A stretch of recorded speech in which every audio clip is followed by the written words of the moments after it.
Welcome to Choice Classic Radio. Like us on Facebook, subscribe to us on YouTube, and help keep this show alive by donating at choiceclassicradio.com. For more of your favorite old-time radio shows, join us on our companion podcast, Choice Classic Radio Detectives, where we bring to you tales from the greatest detective shows the golden age of radio had to offer.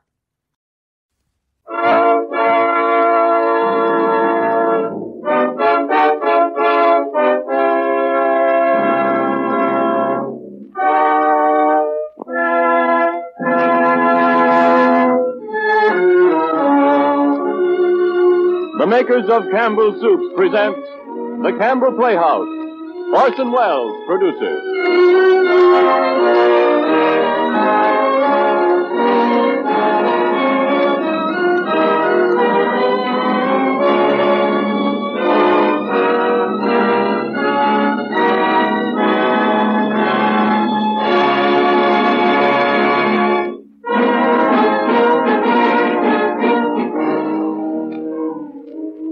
Good evening. This is Orson Welles. Tonight, under the guidance of an expert, we're going to take an excursion into the underworld of the Prohibition period. Our story is The Glass Key, by an author who is best known as the creator of The Thin Man, Mr. Dashiell Hammett. The Glass Key is, to my way of thinking, one of Dash Hammett's very best. So sit back and let the Campbell Playhouse demonstrate that Mr. Hammett knows far more about underworld plots, political skullduggery, and crimes of violence than any other respectable author should. And then when our story is over, we'll have a chance to check on Dash Hammett, because we have with us in the studio tonight a man who knows more about this sort of thing than even Dashiell Hammett. Warden Laws, no less, of Sing Sing, of course, and who will speak to us at the end of this broadcast. And now first a word from Ernest Chappell.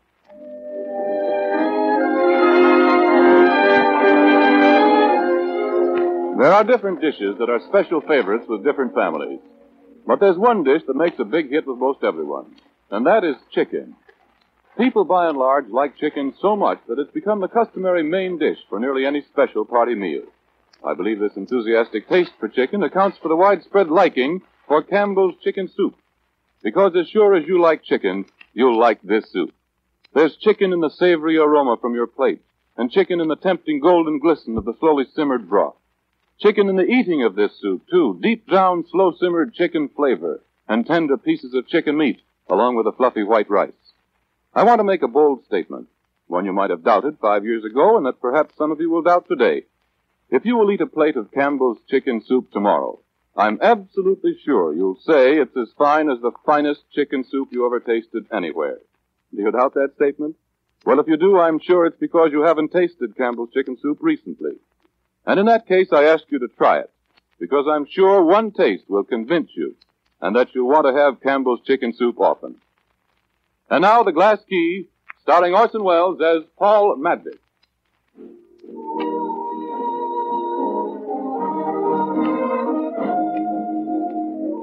My name's Ned Beaumont, and I guess I'm out of a job for a while. Well, I did the best I could for Paul Madvick, but there it is. A clean sweep for the reform ticket. Funny how things change. 6 weeks ago, you could have got 4-1 on the Madvick machine, putting over the whole ticket. When you come to think about it, there wasn't a thing Paul Madvick could have done differently. Not with the setup he had. I remember the first evening he talked to me about it in his office up over the party headquarters. Office? Well, it wasn't much of an office, just a desk with a lamp on it, a couple of chairs, and a picture of the governor looking down at you. All right. Now, there you are, Ned. Hello, Paul. Lend me some money. What do you want? Couple of $100? Been shooting dice? Yeah. Here you are. Thanks. It's a long time since you've done any winning, isn't it, Ned? Oh, not so long. Month or 6 weeks. That's a long time to be losing. Why don't you try laying off a while when you hit one of these sour streaks? That's no good. It only spreads it out. Well, if you can stand the gaff. I can stand anything I've got to stand. Guess you can at that. Listen, Ned. You know more about this stuff than I do. Janet Henry's birthday's Thursday. What do you think I ought to give her? Is the senator throwing a party? Yeah. You invited? No, but I'm going there to dinner tomorrow night. Are you going to back the senator in this election, Paul? Yeah, I think I will. Why? Because with his help, we can put over the whole ticket just like nobody was running against us. Without you behind him, could the senator make the grade this time? Not a chance. Does he know that? He ought to know it better than anybody else. And if he didn't know it... You wouldn't be going there to dinner tomorrow night. Have you, promised him anything yet? Yeah, it's pretty well settled. Listen to me, Paul. Throw the senator down. Sink him. Well... Forget he's never been licked at anything in his life. Sure, and that's one of the best reasons I know for throwing in with him. No, it isn't, Paul. It's the very worst. Think that over, even if it hurts your head. How far has this dizzy blonde daughter of his got her hooks into you? I'm going to marry Miss Henry. Is that part of the bargain? Nobody knows it yet, except you and me. That's what you want. Make them put it in writing. Better still insist on the wedding before Election Day. Then you'll at least be sure of your pound of flesh, Paul, or she'll weigh around 110, won't she? I don't know why you keep talking about the senator like he was a yake. He's a gentleman. Absolutely, and his daughter's an aristocrat. Rules apply. Ah, Ned, don't be... And we oughtn't to forget that her brother, Taylor Henry's an aristocrat, too, which is probably why you made your daughter stop playing around with him. Ah, no, Ned, that's different. And when you're married to Janet Henry, will that entitle her brother to begin playing around with Opal again? Over my dead body it will. I didn't ask for all this. I just asked you what kind of present I ought to give Miss Henry. How far have you got with her? Nowhere. I've been over there half dozen times to talk to Senate. Sometimes I see her and sometimes I don't. But you didn't get a bid to the birthday party? No, not yet. Then the answer's one you won't like. Such as? Don't give her anything. Oh, well, do whatever you like. You asked me. but why? You're not supposed to give people things unless you're sure they'd like to get them from you. I got you. Guess you're right. I'll be hanged if I'll pass up the chance to give her a present. Well, flowers, then, or something like that might be all right. Flowers? But I want to... Sure, you wanted to give her a roast or a couple of yards of pearls. You'll get your chance of that later. Start little and grow.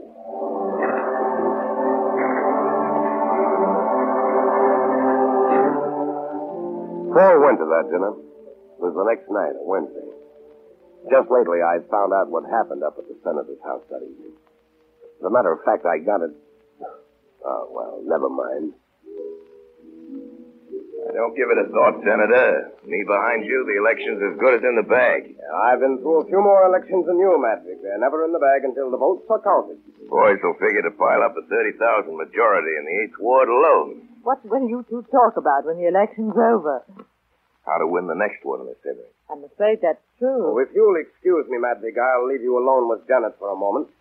Sure, Senator. I want to have a talk with my son before he goes out. I'll be right back. You'll have to excuse my brother for not coming down to dinner. That's all right. Taylor and I had a little misunderstanding some weeks back about my daughter. You're not interested in music, are you, Mr. Madden? I'm interested in anything you do, Miss Henry. I didn't ask that.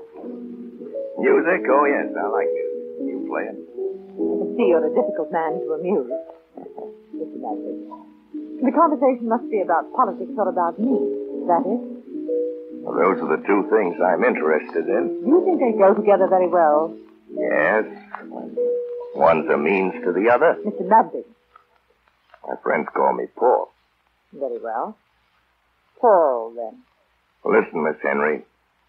I know this is a little out of my line. I know I'm a politician from the wrong side of town, and you're Senator Henry's daughter. About all I've ever learned that you don't get up to the 6th grade is how to run things. How to get other people to run things for you. Not quite all. I can learn music and the rest of the things on your side of the town. That's what I'm setting out to do. Janet, you're the end of my road. Everything I want.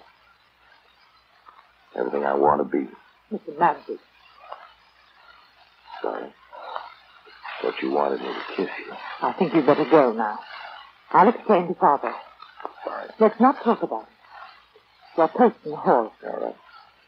Good night, Miss Henry. Good night, Mr. Maddox.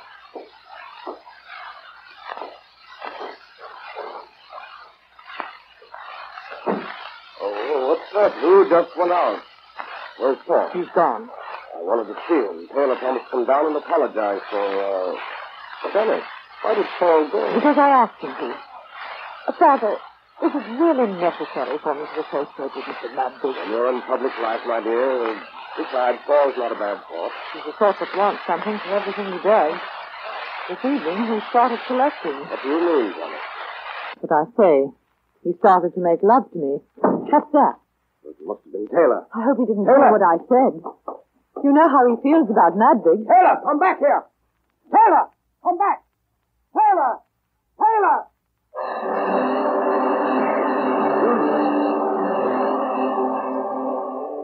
I had an idea Paul would stop by party headquarters that night after the dinner, and I went up to his office and sat at his desk waiting for him.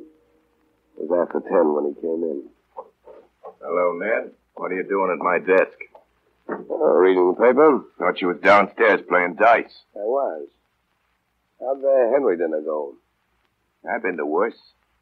Was Taylor there? Not at dinner. Why? Because he's dead. In a gut up in China Street. With a fractured skull. That so?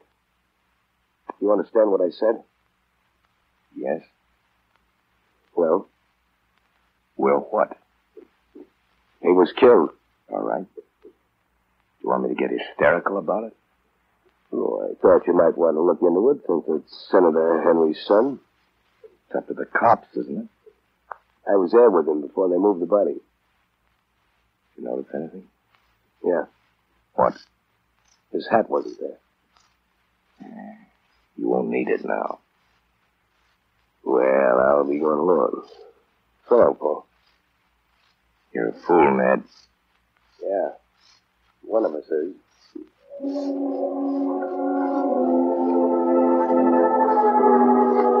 Next day, I drove out to Paul Madvig's house down on Mill Stream Boulevard. I figured Paul wouldn't be in.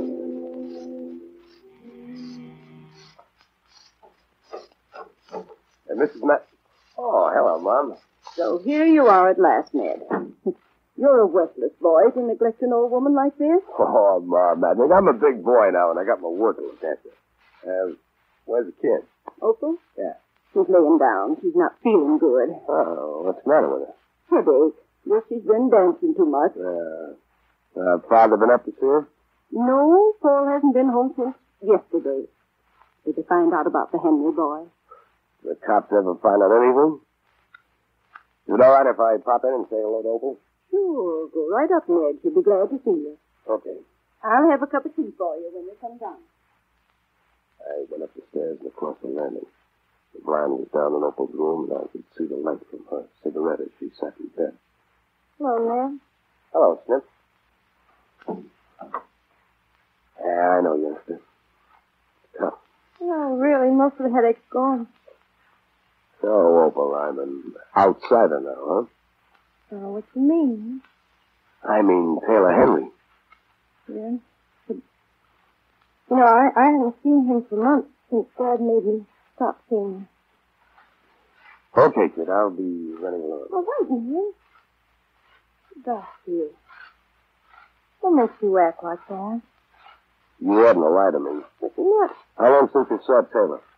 You want to talk to him? Been a week? All right. Oh, no, don't make it so hard for me. Aren't we sorry? Sure.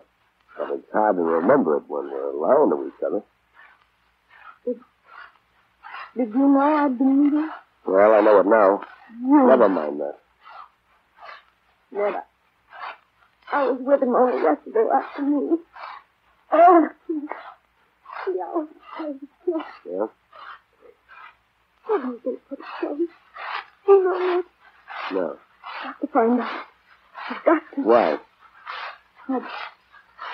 If I ask you something, you won't get mad, do you? I'll try not to. Did Dad know that Taylor and I were still going together? Listen, kid, what are you trying to prove? And I thought you weren't going to get married. I'm not. Did you really love Taylor Henry, Chip, or was it just because your I father... really did love him, Ned. I'm pretty sure. I'm sure I loved him.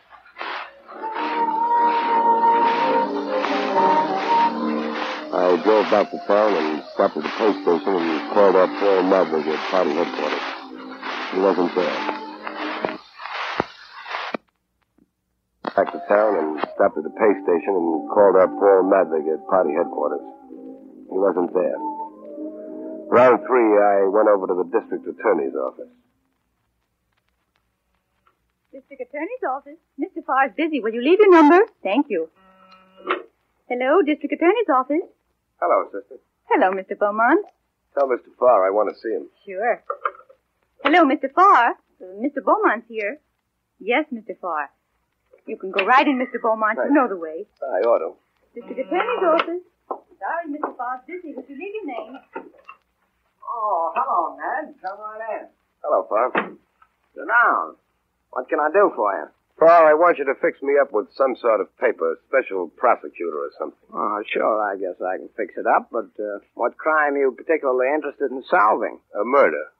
The murder of Taylor Henry, remember? Oh, yes, but I thought, well... And Paul Madvig and I might be interested in not solving the case, is that it? Oh, now, Ned, I didn't say that, but... Here, I want to read you this note. I get one of them every day. Oh, writing notes, I think. Let's see. Typewritten on plain white paper. What does it say? Well, it doesn't say anything. It just asks a question. Is Paul Madvig the reason you're doing nothing to solve the Henry murder? Well? Well, now, Ned, don't think I'm taking that seriously. But you know, we get bails of that kind of stuff every time anything happens. I just wanted to show it to you. Oh, that's all right, as long as you keep on feeling that way about it. I don't think I'd say anything to Paul about the notes if I were you. He's got enough on his mind. Well, sure, whatever you say, Ned. Listen, Farr, Paul hasn't anything to hide in the Henry murder, and I wouldn't like to think you were going around thinking he had. Oh, now, for heaven's sake, Ned, get me right. You know darn well there's nobody in the city any stronger for Paul and you than me. You know you can always count on me. Well, that's fine. Well, I've got to run along. So long, Farr.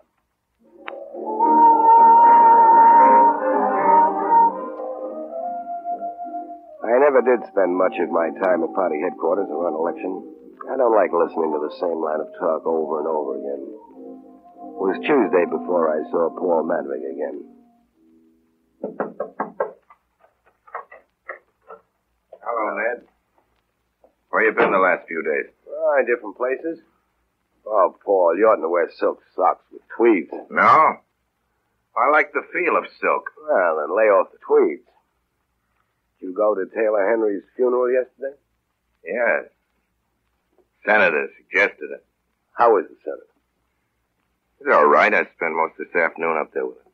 His house? Yeah. Was the daughter there? Janet Henry was there. Yes. Janet now. Getting anywhere with her? Still think I'm going to marry her. Does she know yet that your intentions are honorable? Oh, lay off, Ned. All right, Paul. I came here to tell you something you ought to know. About the election? Yes, in a way, it's about the election. Shadow Rory's noising it around that you know more about Taylor Henry's death than you're telling. That won't do you any good with the respectable citizens, the civic union, and the women's clubs. So Shadow Rory's shooting his mouth off, is he? His own backyard's getting too small for him. Ned, I think I'll knock Shadow Rory loose from our little city. I'm tired of having him around, Ned. I think I'll knock him loose right away, starting tonight. For instance? For instance, I think I'll have Farr close up the doghouse and Paradise Gardens and every dive that we know Shad or any of his friends are interested in. I think I'll have Farr smack 'em over in one long row, one after the other, this very same night. Maybe that'll keep Mr. Shadow Rory quiet. Maybe. But this wholesale stuff is too much like using a cyclone shot to blow off a safe door when you can get it off without any fuss by using a Campbell. I don't know a thing about opening safes, Ned, but I do know fighting. My kind, going in with both hands working. Never could learn to box. Only times I ever tried, I got licked. We'll give Mr. Shadow Rory the cyclone shot, beginning tonight.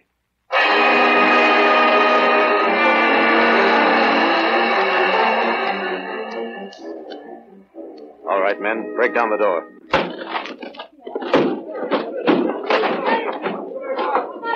All right, boys, start working. Okay, that's all for here, boys. Paradise Gardens next.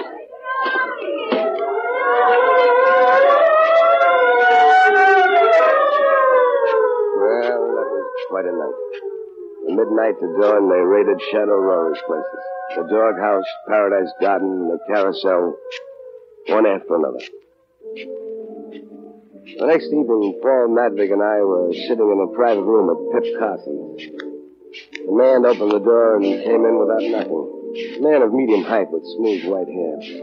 He wore a dark blue overcoat over a dark blue suit and carried a black derby hat in a black gloved hand. How are you, Shad? I'm fine, Paul.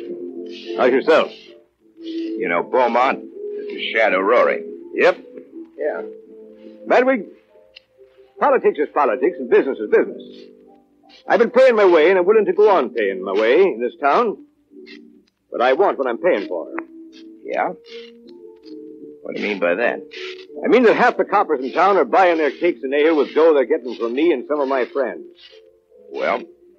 I want what I'm paying for. I'm paying to be let alone. With election or no election, I want to be let alone. Business is business and politics is politics. Let's keep them apart. No. It's going to mean killing. If you make it mean killing. It'll have to mean killing. I'm too big to take the boot from you, Madvig. Maybe you're too big to take it laying down, but you'll take it. You are taking it. I'm opening the Paradise Garden again tonight. I don't want to be bothered. Bother me and I'll bother you. Ned, get me headquarters on that phone, will you? Sure. Operator, police headquarters. Oh, I want to speak to Lieutenant Brett. There he is, Paul. Hello, Brett. Paul Madwig. How are the folks? It's good. Say, Brett, I hear Shad's thinking of opening up again tonight, yeah. Yeah, the Paradise. I'll slam it down as hard as can. Right. Sure. Right. Now, do you know where you stand? You're through, Shad. You're through. I understand. So long, Madvig. Well? Wrong, Paul. Holy mackerel. Don't anything suit you? Say, where are you going? I'm leaving. I'm tired of Hicktown stuff. Meaning me? This is a swell time to be throwing me down. Say, you're hard to get on with, Ned. I never said I wasn't. Yeah, have a drink. No hurry, is there? No. Thanks. Mind telling me why you think I handled Shad wrong? It won't do any good. Try. Shadow Rory's going to fight. You've got him in a corner. There's nothing you can do now but play the long shot. You're trying to re-elect the whole city administration.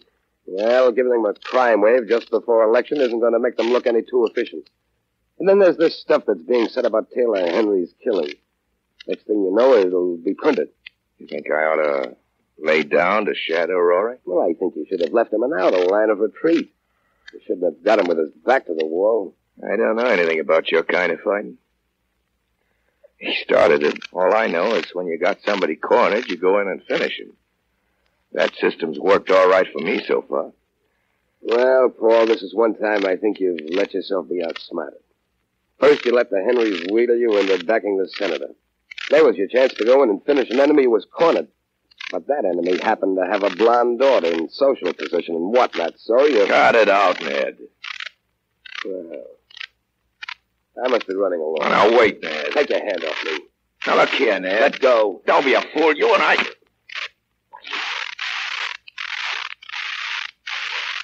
said to let go. I meant it. Crazy nut. Now, they knocked the devil out of you. Ah, come on, Ned. Let's finish our beer.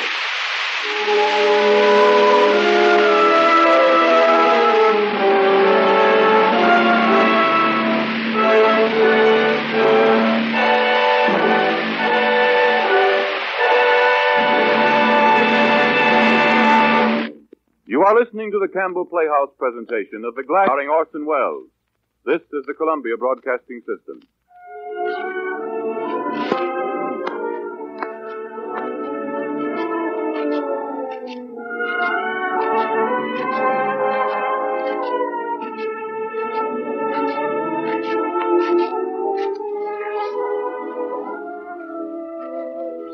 This is Ernest Chappell, ladies and gentlemen, welcoming you back to the Campbell Playhouse. In just a moment, we will resume our presentation of Dashiell Hammett's The Glass Key, starring Orson Welles. Who killed Cock Robin? Who killed Taylor Henry?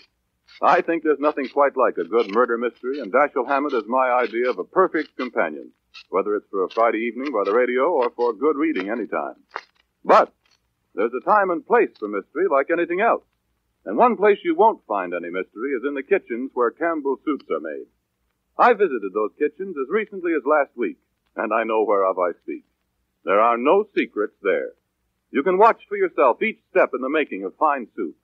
Among other things, I watched them make Campbell's chicken soup. And I know why it is that people who have never thought a canned chicken soup could be as good as homemade change their minds completely when they first taste Campbell's. Because Campbell's make chicken soup the way a good cook does at home. Indeed, it seems to me that Campbell's way is in some respects even better. For example, where chicken soup at home is often made from leftovers, Campbell's use all the good meat of the fine selected chickens. And what plump, splendid chickens they are, too. But the thing that amazes me most is the care with which each ingredient is prepared and cooked, and the precision of the measuring and blending. Skill, precision, a lavish hand with the ingredients.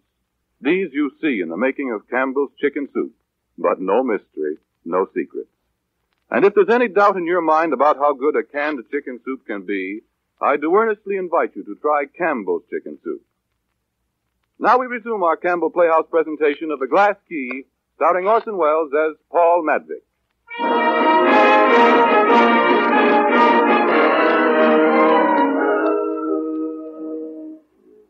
Well, you can't keep a thing like that quiet. By next morning, word had filtered through the grapevine that Paul Madvick and I had quarreled in the back room at Pip Cotton's. At noon, one of Shadow Rory's boys by the name of Whiskey Saunders came to my apartment.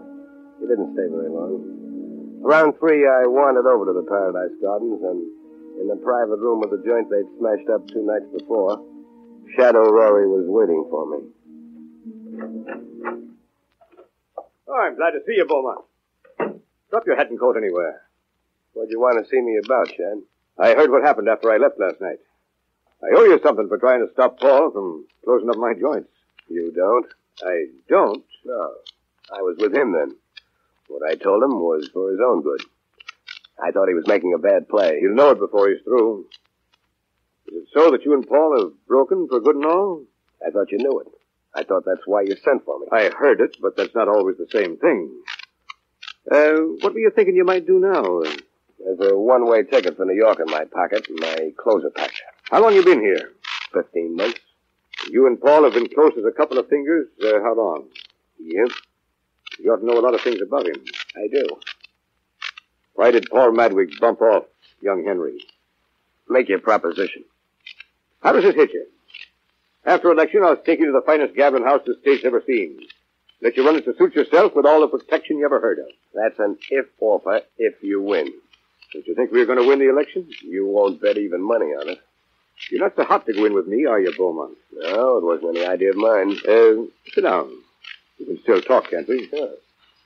Listen, I'll give you 10 grand in cash right now if you'll come in, and 10 more on election night if we beat Paul, and I'll keep that house offer open for you to take or leave. You want me to rat on poor Madvick, of course. I want you to go to the papers with a lowdown on everything you know about him being mixed up in the sewer contract. the dirt on how he's running the city. I want you to tell the papers how he killed Taylor and why. Well, there's nothing in the sewer business now. He let his profits go to keep from raising a stink. All right. But there is something in the Taylor-Henry business. Yeah, we might have him there. It'll be worth it for both of us. I'll have a reporter put the stuff in shape. You just give him the dope and let him write it. You can start off with the Taylor-Henry thing. Maybe. Uh-huh. You mean we ought to start off first with the $10,000? Well, there's something in that. Here. 10 grand. Count 'em up. Thanks. The thanks go both ways. There's a reporter's out there now. Shall I call him? I ought to have a little time to straighten it out in my mind. I'll give it to him any way it comes to you. He'll put it in shape. Fine. We'll go over to my place now and get to work on it. It'll be better here. Well, if it's the money you're worried about, you can hang on until I've turned in the stuff. I'm not worried about anything. But you're in a tough spot, and if Paul gets the news, you'll come over to me, and I don't want to take any chances on having you knocked off. You'll have to take them. I'm going. No. Jeff, whiskey. Yeah, boss. Come on in here, you two. Okay. I am afraid we'll have to persuade Beaumont to stay with us. Sure. Want us to get to work? Well, how about it, Beaumont? You coming across on Madwig? No. Too bad. Well, boys, get going. Come on, Whiskey. Yeah.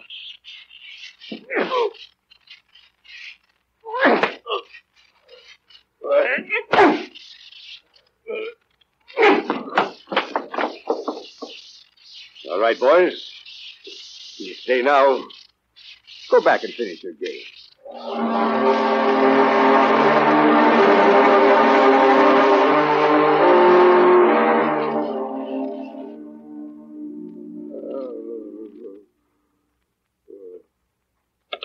Raise your 2 bits, Whiskey.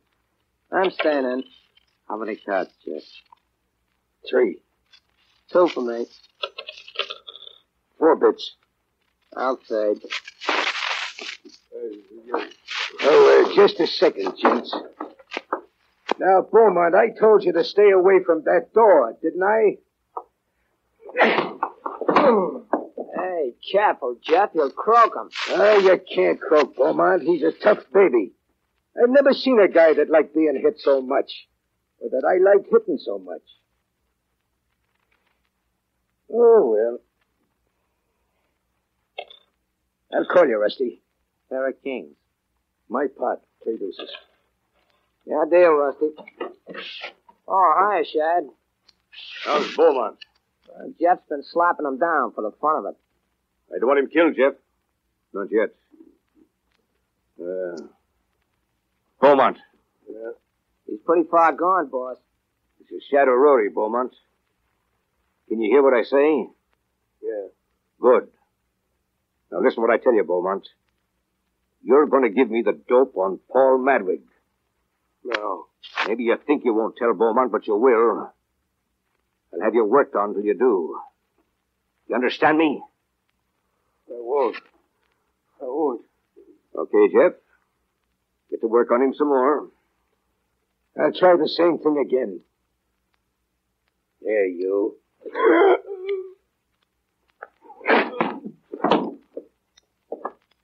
It ain't no good now. He's throwing another Joe. I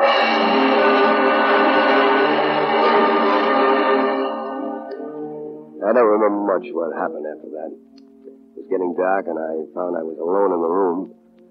Then I remember something about tearing a mattress apart with my nails and teeth and setting fire to it with my cigar lighter. The next thing I knew, I was at the emergency hospital. Paul was standing at the foot of my bed. Gosh. Glad to see you alive, Ned.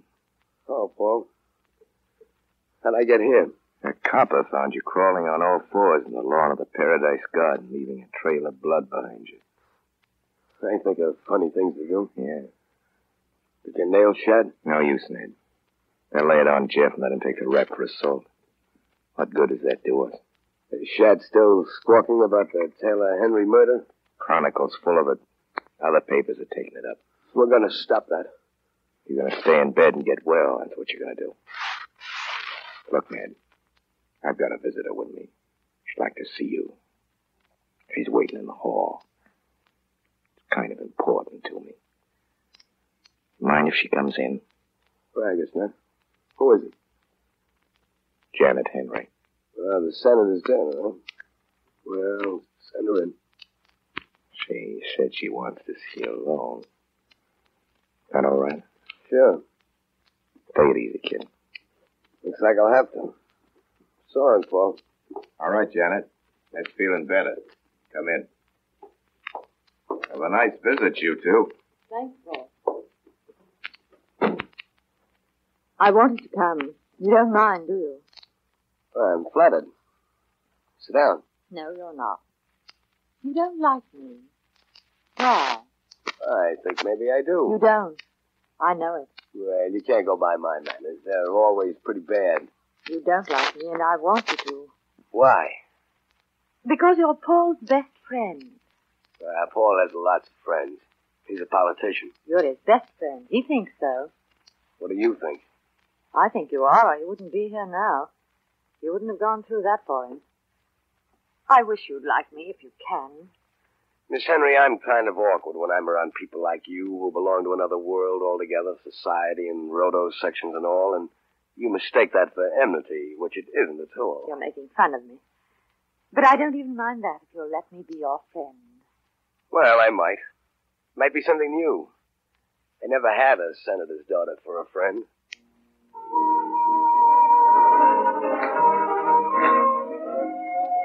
Next day, I had another visitor. About 2 in the afternoon, the nurse came in to see if I was sleeping. I wasn't. Basket of fruit for you, Mr. Beaumont. Who from? Here's the card. Open it, nurse. It just says, please, and it's signed Janet Henry. Oh, help yourself to the junk. Take enough so it looks as if I'd eaten it. No wonder people beat you up. And there's a Mrs. Madvig here to see you. I'll tell her to come in and you stay out. It'll be a pleasure. All right, Mrs. Madvig. Thank you. Hello, Ned. Come on over here, Mom. I'm going to kiss you. Oh, what foolishness. Well, you don't look so bad, nor yet so good. How do you feel, Ned? Oh, swell. I'm only hanging around here on account of the nurses. That wouldn't surprise me much, neither. Oh, Mom. Look here, Ned. You've got to tell me the truth. Paul didn't kill that whippersnapper Taylor Henry, did he? What makes you ask that? Opal, wasn't it? Wasn't it? Yes. Opal's got herself in a state over it. She's sure her father did it. What she got? Evidence or intuition? She gets a note like this every day. I'll bet she does. I've seen one of those before. Read it to me anyway. Are you really too stupid to know your father murdered your sweetheart? That's what it says. Well, everybody in town's had at least one of these notes.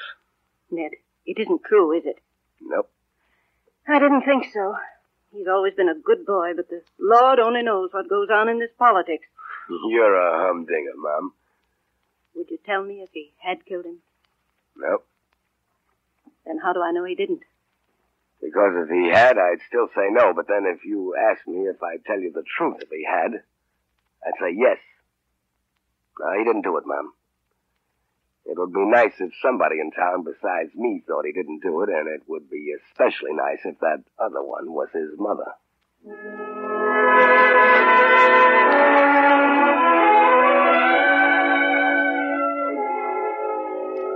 While I was on my back in that hospital, I did some thinking.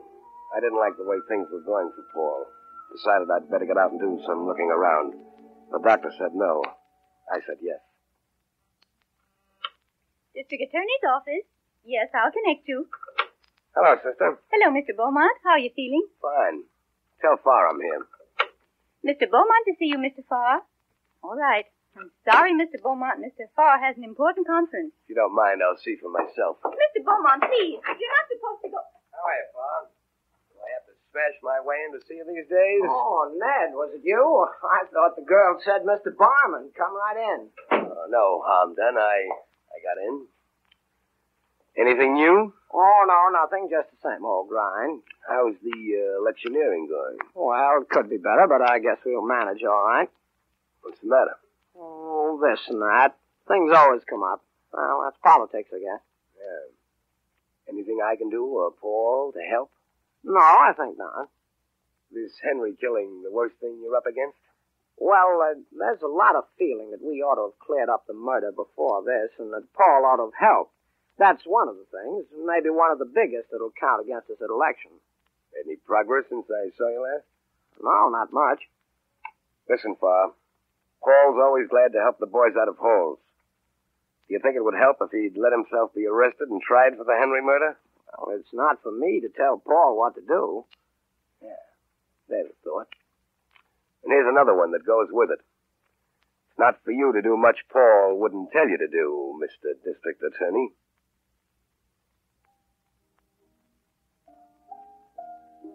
Ned, how did you happen to come to the house with Paul tonight? You didn't come to see me. Well, I came because Paul asked me to. I don't go to senators' houses usually. What's that you're playing, Miss Henry? Like it? Yeah. I want to talk to you, Ned, before Father and Paul get through with their business. Go ahead, talk, but don't stop playing. How's Opal? I haven't seen her since last week. Why? Isn't she in bed with a nervous breakdown? Oh, that. Didn't Paul tell you? Yes, he told me his daughter was in bed with a nervous breakdown. He told me that. I suppose that means she's locked up in the house. That's right. She got the foolish idea that her father had killed your brother. But why did she think that? Who doesn't? That's what I wanted to ask you, Mr. Beaumont. Do people think that? Didn't you get any of the anonymous letters that have been going around? Yes, today. I wanted to show don't it to bother. They all seem to be pretty much alike, and I've seen plenty of them. Is Paul actually in danger? If he loses the election, loses his hold on the city and state government, they'll electrocute him. That he's safe if he wins? Sure. Will he win? I think so.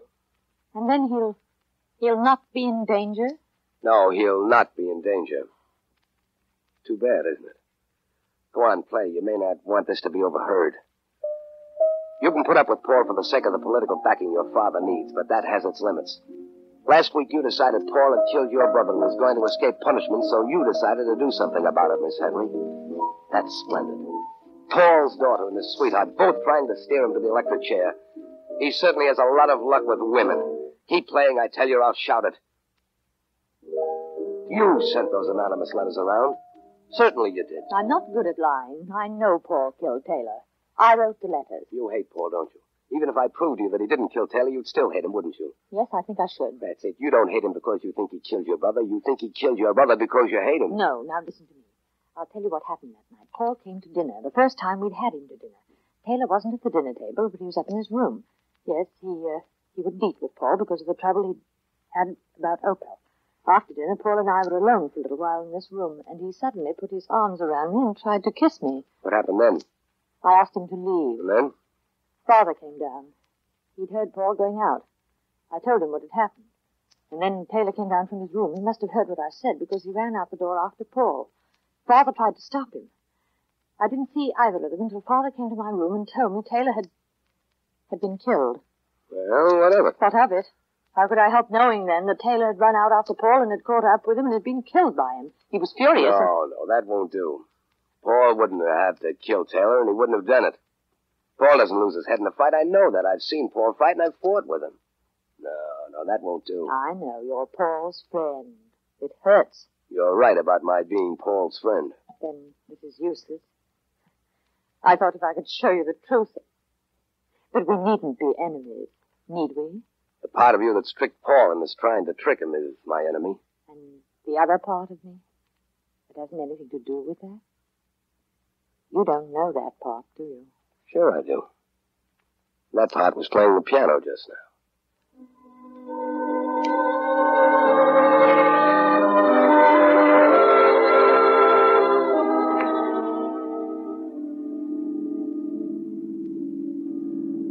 Drop you off the club, Ned? No, thanks, Paul. I think I'll go home.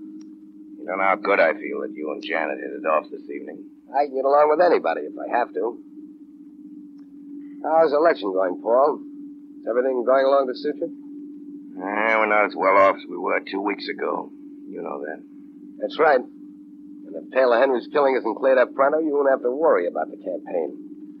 You'll be sunk whoever wins. Just what do you mean by that, Ned? Everybody in town thinks you killed him. Yeah? Don't let that worry you. I've had things said about me before. Is there anything you haven't been through, Maverick? Ever been given the electric chair? I don't think I ever will. You're not very far from it right now, Paul. Ned, I'm not taking up your time with my nonsense. I'm listening to you. Never lost anything listening to you. Thank you, sir. Why do you suppose Far's wiggling out from under and the rest of the boys? They figure you're licked. Everybody knows the police haven't tried to find Taylor's murder, and everybody thinks it's because you killed him. Far figures that's enough to lick you at the polls this time. We've been talking a lot about what other people figure, Ned. Let's talk about what you figure.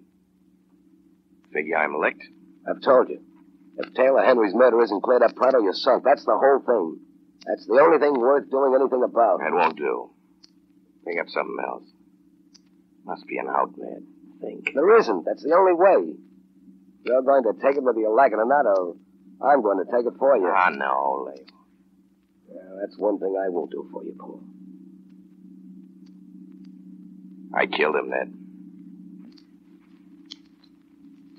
It was an accident, Ned. He ran down the street after me when I left. Cane he picked up on his way out. Tried to hit me with a stick. I don't know how it happened, but pulling it away from him, I hit him on the head with it. Not hard, but he fell back and smashed his head on the curb. What happened to the stick? I took it away under my overcoat and burned it. What kind of a stick was it? A rough brown one. Heavy. And you had a clear self-defense plea. I know, but I didn't want that, Ned. I want Janet Henry more than I ever wanted anything in my life. What chance would I have then? Even if it was an accident. You'd have more chance than you've got now. Janet Henry's always thought you killed her brother. She hates you. She's been trying to play you in an electric chair. She wrote all those anonymous letters to everybody. She's the one that turned your daughter against you. She was telling me this tonight, trying to turn me. She's not... That's enough. What is it, Ned? Do you want her yourself, or is it... Doesn't make any difference. Get you, heel. This is the kiss-off. Whatever you say, Paul.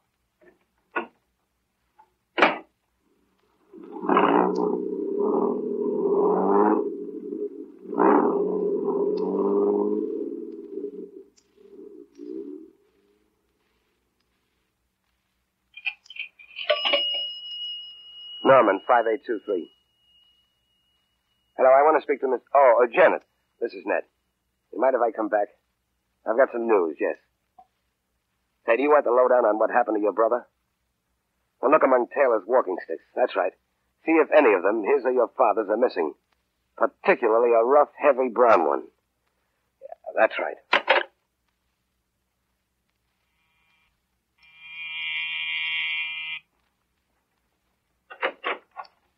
Come in, Mr. Bowman. What's happened? Tell me. What'd you find out about the walking stick? It's upstairs in Father's closet, the heavy one you described. In fact, none of them are missing. Neither Taylor's nor Father's. But what about it?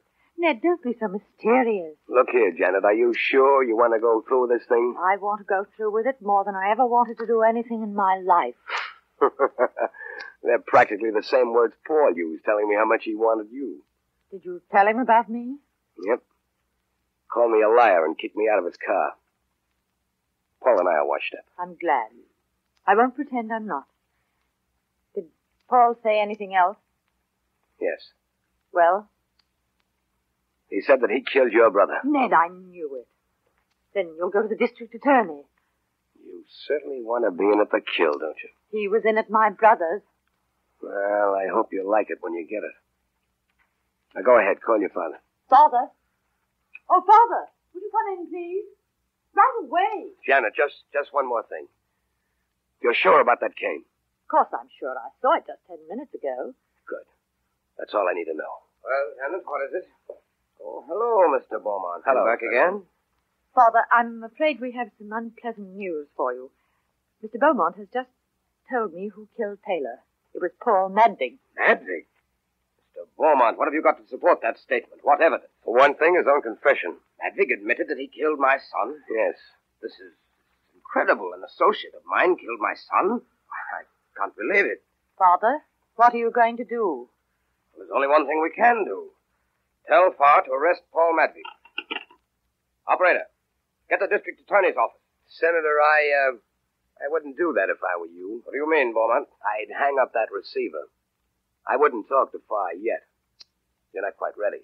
You think that you can tell me what you did and expect me to do nothing on my side? Hang up that receiver, Senator. Senator, I have a special authority from the district attorney. I've got it here in this pocket. If there's any arrest in this case, I'd like to do it myself. And why didn't you arrest Madvig on the spot? Because he didn't kill your son. Ned. Well, you just said that Paul confessed, yes, but I didn't say I believed him. His story didn't hold together. Sit down, Senator, and you, Janet. I've got plenty to say to both of you. Better be quick about it, Beaumont, before I pick up the phone. It won't work, Senator, because Paul's going to stop covering you up the minute he gets arrested. Now, what happened, Miss Henry, is something like this. When your brother heard about Paul that night, he ran after him, taking the stick with him and wearing a hat. So that's not important. You wanted to be reelected, Senator. You couldn't let your son get in a fight with a man you were counting on to put you over. So you had to stop your son at all costs, didn't you? This is nonsense. I will not have my... Sure, it's nonsense. And you're bringing the stick that killed him back home is nonsense. And wearing his hat because you'd run out bareheaded after him is nonsense, too. But it's nonsense that'll nail you to the cross, Senator Henry. Let's have it quickly, Beaumont. What is it you're trying to say? I can say it in 4 words, Senator.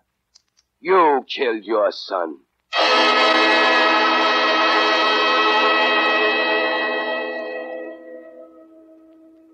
Well, that's how the Reform Party got in. Here it is, right off the tape. A plurality of 227,000. That's reform with a vengeance. After tonight, Paul and I are on the shelf. Even Shadow Rory is out of the picture. 2 days ago, he was killed by one of his own henchmen at Paradise Gardens. Senator Henry's through with politics, too. He's indicted for manslaughter by his own confession, and he's waiting trial. Paul Madvig's lying low for a while. Never gives up, that man. I said goodbye to him yesterday. We shook hands. There wasn't much we could say. Well, I still got my one-way ticket to New York, and tomorrow I'm going to use it. I'm the sort that likes to travel alone, but, well, I guess the reform wave's got me, too. There's another ticket in my pocket. I bought it last night. This one's for Janet Henry.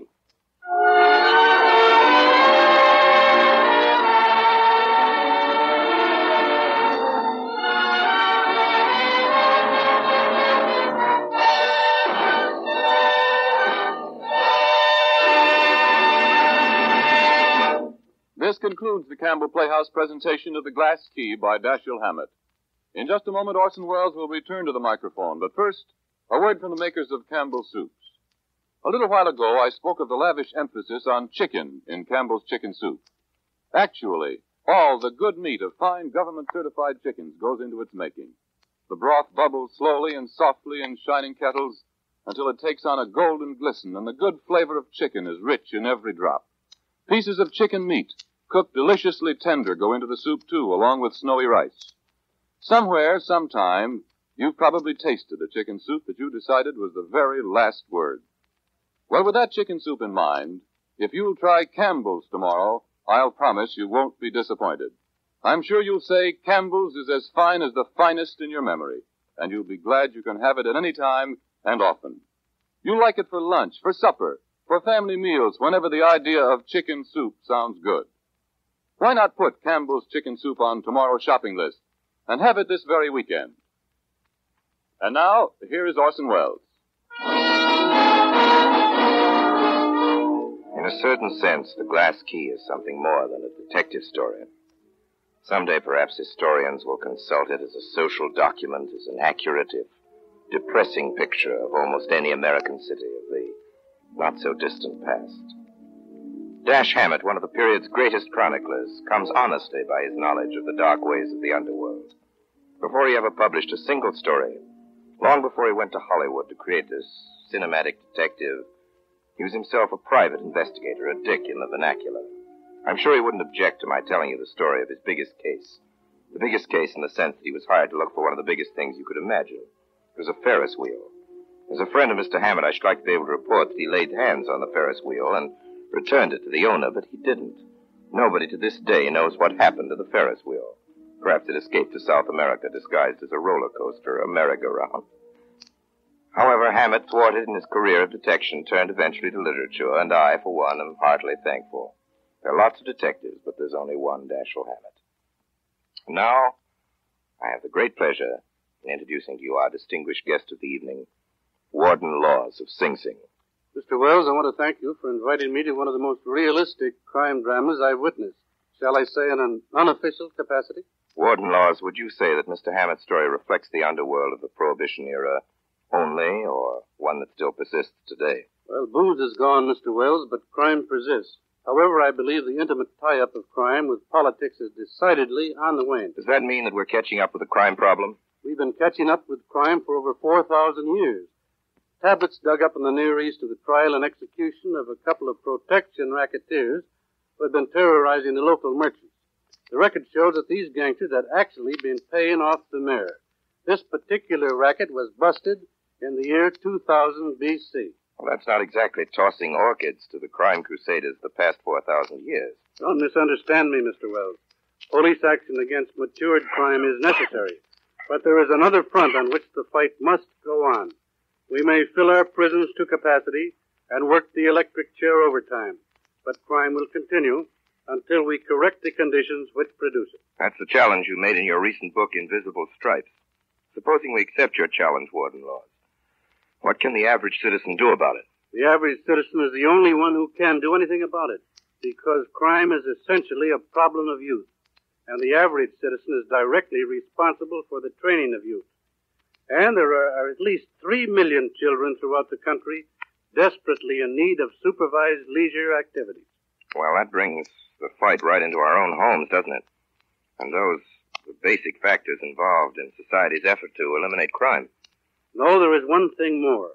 In the 12 months of depression beginning in the late months of 1937, Sing Sing received the greatest number of genuine first offenders in its history, victims of a tragic lack of opportunity.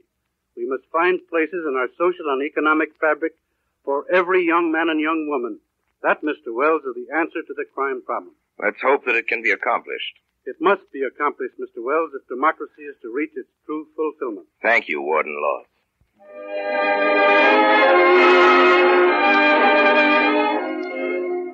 In tonight's Campbell Playhouse production of The Glass Key, Orson Welles played the part of Paul Madvick, Paul Stewart played Ned Beaumont, Ray Collins played Shadow Rory, and Myron McCormick the part of Senator Henry. Effie Palmer was Mrs. Madvick, Elsbeth Herrick was Opal, and Elizabeth Morgan was the telephone operator. The role of Farr was played by Everett Sloane, that of Jeff by Howard Smith. Laura Baxter played Jeanette Henry, and Edgar Barrier the part of Rusty. Music for the Campbell Playhouse was arranged and conducted by Bernard Herrmann.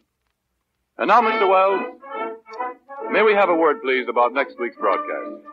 Just a word. Next week, our story is about 3 brothers who left England to save a lady's honor, and who wound up in Morocco as members of the most desperate band of men in the world, the Foreign Legion. Next week, Percival Christopher Wren's romance, Beau Geste, is the story, and with us, Laurence Olivier and Noah Berry. And so, until next week, my sponsors, the makers of Campbell Soups, and all of us on the Campbell Playhouse remain obediently yours.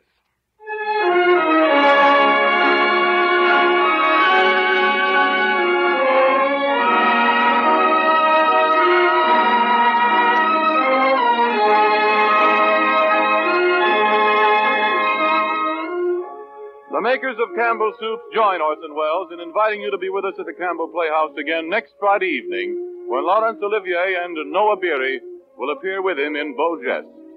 Meanwhile, if you have enjoyed tonight's Campbell Playhouse presentation, won't you tell your grocer so tomorrow when you order Campbell's Chicken Soup? This is Ernest Chappell saying thank you and good night.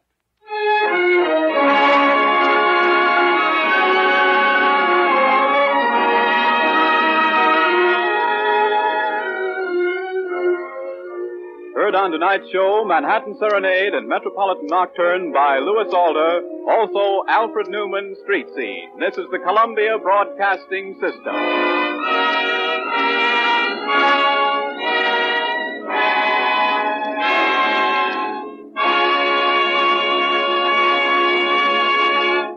That concludes today's episode. We'd like to thank you and remind you to donate at choiceclassicradio.com. Remember, your donations make episodes like this possible.